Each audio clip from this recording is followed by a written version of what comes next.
আজকে আমি ইচ্ছা মতো শপিং করুম। হ্যাঁ তুমি তো আসছেই আমার পকেট খালি করার লিগা। হ্যাঁ আরে বিশাল, কেমন আছো? Oh no!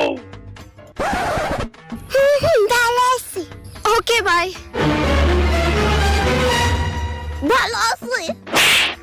রেস্টুরেন্টের খাবারগুলো সেই স্বাদ, তাই না লতিকা? ভালো আছি।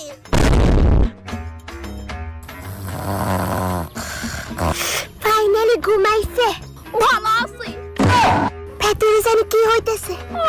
পেটে ব্যথা করতেছে। ভালো আছি। কংগ্রাচুলেশন মিস্টার বিশাল, আপনার ঘরে বেড়াল হয়েছে। তুমি এখন কেমন আছো লতিকা? ভালো আছি। কন্যা বোধ হয় আর 2-3 বছর বাসুম গো। ভালো আছে। ভালো আছে। শান্তি দিল না।